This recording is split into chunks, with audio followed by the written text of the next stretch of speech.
Kuttippuram കാങ്കക്കടവ് regulator bridge മേഖലയിൽ നിന്നും മണലെടുക്കുന്നതിനെതിരെയുള്ള പ്രതിഷേധത്തിനൊരുങ്ങുകയാണ് UDF. എന്നാൽ വസ്തുതകൾ വളച്ചൊടിച്ചാണ് UDFന്റെ പ്രചാരണമെന്നും മണൽ ഖനനം റെഗുലേറ്റർ കം ബ്രിഡ്ജിന്റെ നിർമ്മാണത്തിന്റെ ഭാഗമാണെന്നുമാണ് ഇടതുപക്ഷം പ്രതികരിക്കുന്നത്. കുറ്റിപ്പുറം കാങ്കപ്പുഴയുടെ പുതിയൊരു പാലം പദ്ധതിയോടെ വരികയാണ്.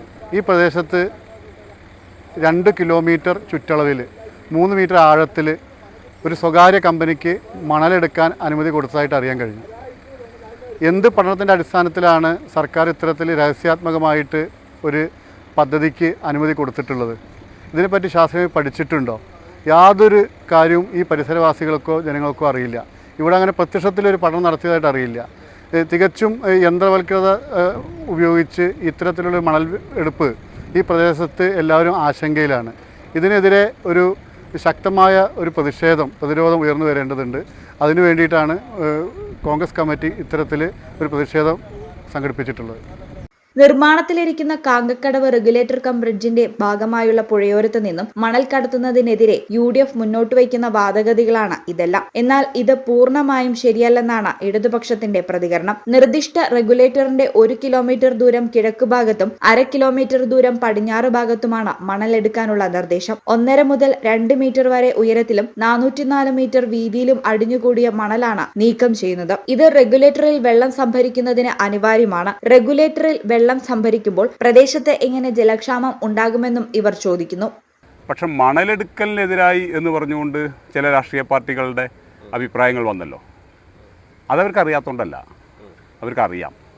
കാരണം ഈ പ്രോജക്റ്റ് വന്ന സമയത്ത് ഇത് പാലല്ലല്ലോ. പാലാണെന്നുണ്ടെങ്കിൽ ശരിയാണ്, മണലെടുക്കുന്നതിന് തന്നെയാണ് അനുവാദം കൊടുത്തിട്ടുള്ളത് എന്ന് പറയാം. ഇത് കാങ്കക്കടവ് റെഗുലേറ്റർ കം ബ്രിഡ്ജ് അല്ലേ? ബ്രിഡ്ജ് മാത്രമല്ലല്ലോ, റെഗുലേറ്റർ കം ബ്രിഡ്ജ് അല്ലേ? റെഗുലേറ്റർ കം ബ്രിഡ്ജ് എന്ന് പറയുമ്പോൾ വെള്ളം നിൽക്കണ്ടേ? അപ്പോൾ അങ്ങനെ വെള്ളം നിൽക്കുന്നതിന് ഉള്ള ആ ഒരു സ്പേസ് മാത്രമാണ്. ആ വെള്ളം സംഭരിക്കുന്നതിനാവശ്യമായ മണലാണ് നീക്കം ചെയ്യുന്നത്.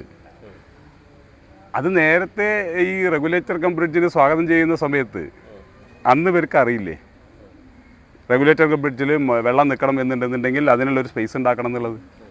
അപ്പോൾ അവർക്കറിയാത്തതുകൊണ്ടല്ല ഇങ്ങനെ മണലെടുക്കുന്നത്, മണൽ വ്യാപാരം നടത്തുന്നു എന്നൊക്കെ പറയുന്നത് അവർക്കറിയാത്തതുകൊണ്ട് പ്രശ്നമൊന്നുമല്ല.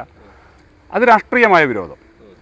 അത് ഏത് വികസന പ്രവർത്തനം വന്നാലും അതിനെതിരായി ജനങ്ങളെ തെറ്റിദ്ധരിപ്പിച്ച് യഥാർത്ഥത്തിൽ എങ്ങനെ കിണറുകളിൽ വെള്ളം ഇല്ലാതിരിക്കുക? വെള്ളം ഇവിടെ കെട്ടി നിർത്തല്ലേ ചെയ്യുന്നത്? വെള്ളം സംഭരിക്കല്ലേ? വെള്ളം കെട്ടി നിർത്താൻ പാടില്ല എന്നുള്ളൂ. അപ്പോൾ എന്ത് ചെയ്യണം? സംഭരിക്കണം. സംഭരിക്കുന്നതിനുള്ളൊരു സ്പേസ് ഉണ്ടാക്കണം. എന്നിട്ട് വെള്ളം എന്ത് വേണം? ഇതിനെ മറികടന്ന് പോകുക. അങ്ങനെയുള്ള ഇപ്പോൾ ചെയ്യുന്നത്. അപ്പോൾ എങ്ങനെ കിണറുകളിൽ വെള്ളം ഇല്ലാതിരിക്കുക? അപ്പോൾ കിണറുകളിൽ വെള്ളം ഉണ്ടാവുകയല്ലേ ചെയ്യുക? വെള്ളം അവിടെ നിൽക്കുമ്പോൾ വെള്ളം ഉണ്ടാവുകയല്ലേ ചെയ്യുക? അപ്പോൾ അതൊന്നും അറിയാത്തതുകൊണ്ടല്ല രാഷ്ട്രീയ പാർട്ടികൾ അതിനെതിരായ അഭിപ്രായ പ്രകടനമായിട്ട് വന്നിട്ടുള്ളത്. അതൊക്കെ അറിഞ്ഞുകൊണ്ട് തന്നെ. അപ്പോൾ ഇതിൽ ഈ പ്രോജക്റ്റ് വിജയിക്കണമെന്നുണ്ടെങ്കിൽ അവിടെ അടിഞ്ഞുകൂടിയ മണൽ നീക്കം ചെയ്ത് വെള്ളം സംഭരിക്കുന്നതിനാവശ്യമായ സൗകര്യമൊരുക്കണം. ആ പ്രവൃത്തി ചെയ്തിട്ടുള്ളത്. ആ പ്രവൃത്തിയാണ് ഗവൺമെന്റ് ഇപ്പോൾ ചെയ്തിട്ടുള്ളത്. അനുവദിച്ച ദൂരപരിധിക്കപ്പുറത്ത് മണൽ ഖനനം നടത്താൻ അനുവദിക്കില്ല. മേഖലയിൽ മുൻപ് മണൽ എടുക്കാൻ അനുവാദം ഉണ്ടായിരുന്ന തൊഴിലാളികൾ ഉന്നയിക്കുന്ന പ്രശ്നങ്ങൾ അനുഭാവപൂർവ്വം പരിഗണിക്കേണ്ടതാണ്. വസ്തുതകൾ മറച്ചുവെച്ചുള്ള രാഷ്ട്രീയ പ്രതിഷേധങ്ങൾക്കെതിരെ പ്രചാരണം തുടങ്ങാനും ഇടതുപക്ഷം ആലോചിക്കുന്നുണ്ട്.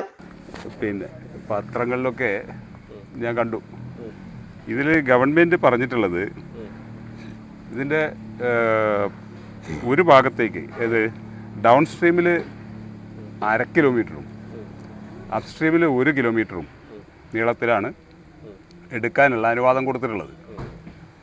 പിന്നെ 3 മീറ്റർ ആഴെന്നാണ് പത്രത്തിൽ വന്നത്. അത് വെച്ചുകൊണ്ടാണ് ഇവിടെ സമീപത്തുള്ള കിണറുകളിലൊന്നും വെള്ളം ഉണ്ടാവില്ല എന്നൊക്കെ പറഞ്ഞിട്ട്.